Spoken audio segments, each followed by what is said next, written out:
You know, when it comes to players in the NHL, you pretty much know what you're going to get. You got your skilled guys. Crosby score! You got your classy veterans. Mr. Magic. And then you have the all-important guys like Sean Avery, the king of all agitators. Center ice, and Avery fired the first two, and Tucker comes back. Sean Avery was born just outside of Toronto in a place called Pickering, Ontario. Played his junior hockey in the OHL with the then Owen Sound Platers and the Kingston Frontenacs, and he started his career undrafted, by the way, Avery has it again. with the Detroit Red Wings. Now, in his rookie year, the Wings had a hell of a year. They won it all. They got the Stanley Cup, but Sean didn't play in enough games, so his name never got on Lord Stanley's mug. The next season, well, he was traded to the Los Angeles Kings, where he started to build his name as a tough guy to play against. Some people loved his style. Avery says, why not? Others did not. Now this guy has got to be straightened out. And all of that talk about Sean Avery got him the title most hated player in the NHL. Sean leaves Los Angeles and ends up with the New York Rangers and established himself not just as a shit disturber, but also as a pretty valuable player. In fact, he was so valuable that the Rangers' record with Avery in the lineup was somewhere over 30 games above 500. But in the playoffs last year, oh man, did Sean stir things up. He screened New Jersey goaltender Martin Brodeur like it had never been done before. The NHL wasn't amused and brought in a new rule to stop it. Now, off the ice, Aves loves the Hollywood life. He spent this past summer as an intern at Vogue magazine, and this year, 2 new lineups. Number 1, the Gap Fall campaign of 2008, and number 2, with the Dallas Stars. That's right, he was signed by his former roommate in Detroit, Dallas Star general manager Brett Hull. Ladies and gentlemen, Sean Avery of the Dallas Stars. Hello, buddy. Good to see you, man. Good to see you. How are things? Everything's good. So, how have you been? You're going to Dallas, man? I'm going to Dallas, yeah. Should be good. I think it'll be fun. Did Brett Hull give you any advice when you signed there? Like, how'd that whole thing happen? I mean, you know, I played with Brett in Detroit and lived with him, and He was your first roommate, wasn't he he? was my first roommate. I actually went to a game, and my first NHL game in Toronto was a Leaf St. Louis playoff game in '93, and I had a sign that said "Hull of a shot," and I was too embarrassed to hold it up. And then 10 years later, I ended up playing with him and living with him. Now, 5 years down the road, he signed me, so. So even when you were a kid going to Leaf games, you were pissing off Leaf fans. Yeah, didn't stop. Although a lot of Leaf fans wanted me in a Leaf uniform this year. But you said you wouldn't want to play here. But did you mean that? No, I'm gonna, listen. Obviously, a lot of the things I say is to carry on an image that I'm trying to uphold, but I'm really not an asshole all the time. I've never known you to be one. I think it's funny, man. Even when you did the Brodeur stuff, I thought that was funny. Yeah. Did you plan it? No, If you haven't seen it, it was all over, him doing this. Which normally you screen a guy like this, you're doing that. I couldn't get in front of him, so I thought when I jumped on the ice, it was a 5-on-3. I just went towards the net, and I was thinking, well, if I look at him, then I'll be able to see where I'm standing and where he is. Mm-hmm. And then it kind of just evolved into like a minor face wash. But I scored right after. I know. Which was the greatest part. I think that's what pisses the people off the most about you, is that you do that stuff and then you get a goal or an assist. Or a fight sometimes. Or a fight. Your old man went after grapes when Don Cherry called you out. Yeah. Like, Don Cherry had a problem with what you did. I mean, listen, I've never said anything, but he's a staple as far as Canadian hockey goes, and I grew up watching Coach's Corner, and he serves a purpose, but he really does not know shit about hockey. And like, he knows a lot about hockey. He knows like unnecessary facts about putting Sears catalogs on your shin pads. And No. That's no. He doesn't. He says a lot of things that he calls people by their wrong names, and it's just like, enough with this guy. I always, it was interesting when I first got in the NHL, the European guys hated him. And I always stood up for him. I said, why do you guys, it's grapes. Like, you got to love him. But he would bash on the European guys, and there's a lot of great European guys. And yeah, maybe they're not the toughest guys in the world, but they still bring an exciting part to the game that a lot of other players don't. So I'm just over him. It's like are you buddies with him? Yeah, I or like something? Don. I like Don. Okay. No, All no, right. I'm just curious because I know a lot of people respect his opinion. I know there's a different way to approach hockey. I guess. Well, most hockey players in the summertime go to a cottage or something, or they go back to a country they're from. you got an internship at Vogue magazine, right? How does that happen, Sean? Usually that's the reaction. Is like those people start laughing.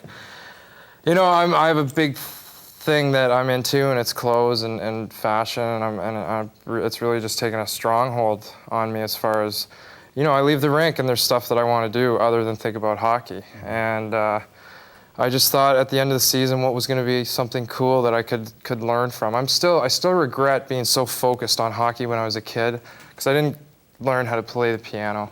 I didn't read Moby Dick. I didn't really read anything. And now I'm like trying to catch up. Yeah.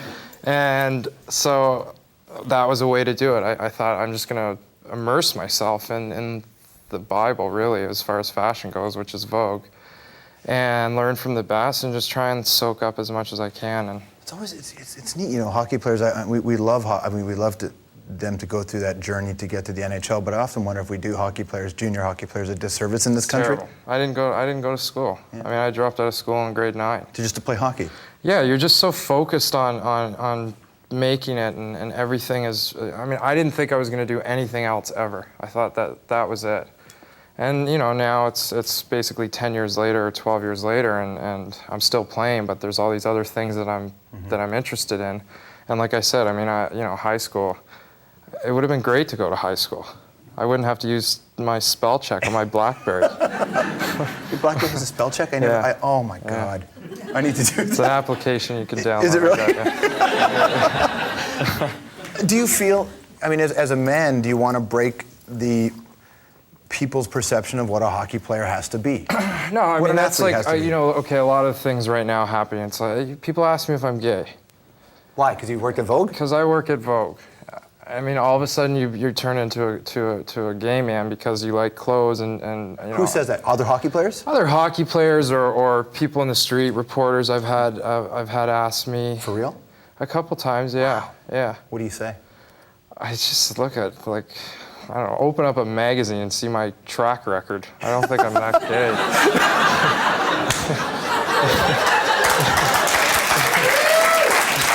Yeah, you have a pretty good track record, don't you, Sean? You're a Canadian boy. Do you ever foresee a time when you will play here in Canada? Yeah, I mean, I thought I was going to play here maybe this year. Yeah? And that's just... Where'd you want to go? Can you say that now? Are you allowed to? Yeah, I mean, I obviously, there was a couple of teams that I wanted to go to other than New York, and Toronto was one of them, but they didn't want me. Really? Can you imagine that? Does it just make you angrier? No, I mean, everyone has their mindset of the way a team should look, and everyone thinks that I'm, this tough guy to handle, and I'm tough in the dressing room, and I'm tough on young guys and all that stuff. So I can't change their minds, and I'm not going to really worry about it. I'm going to a great team with a group of unbelievable players and a chance to win a Stanley Cup. So, did I want to play in Toronto and be in last place for another 3 years? I'm good with it, buddy. I'm a Habs fan. I don't care. I don't mind at all. I think a lot of people don't realize about you is you weren't drafted.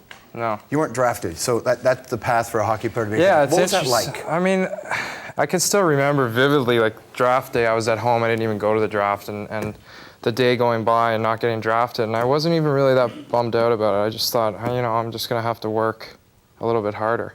And I've always had to do that. I think this contract and this Dallas putting this much faith into me is the first time that I've really ever been rewarded. Is that part of the drive? I mean, do you have an inner drive or anger that comes from something like when you have to fight for something all the time? Eventually, it leaves a mark on you. I think it's permanently inside you, and I think that's probably where I come across as maybe having a chip on my shoulder, and I'm not great with my first impressions. Usually, they're a little suspect, and.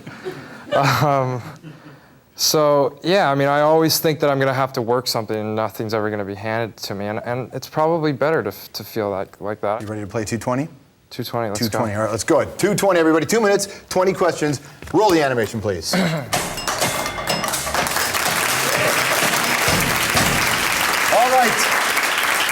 2020 with Sean Avery. Shall we get the clock, please? I think this will go long. Sean, what's the lamest trash talk you've ever heard?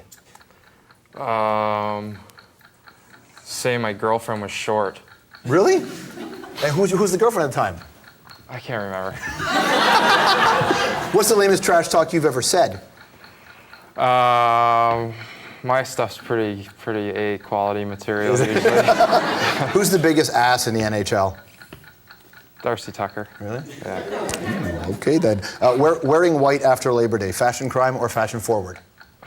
Fashion forward. You wear whatever you feel like wearing. Nice. If you could hit delete and eliminate one NHL team, who would you pick? Be careful, Sean. Wow. Probably Montreal. Oh, you I can pack a punch. True or false? I, Sean Avery, support tough direct diplomacy with Iran. False. Okay. Worst way to die, death by a million goalie stick slashes to the pills, or dying of starvation in a bottomless pit? Bottomless pit. Okay. I've done the latter, almost. Do you wear designer underwear when you're on the ice? No, but I do get my underwear ironed. Really? Yeah. By whom? Patty, my maid, and Oh, really? yeah. She's amazing. Should Kate Moss retire? No. Would you sleep with Kate Moss? Yes. Have you slept with Kate Moss? Not yet. Okay. In 20 years, will we see you at runway events with a ponytail and a fan?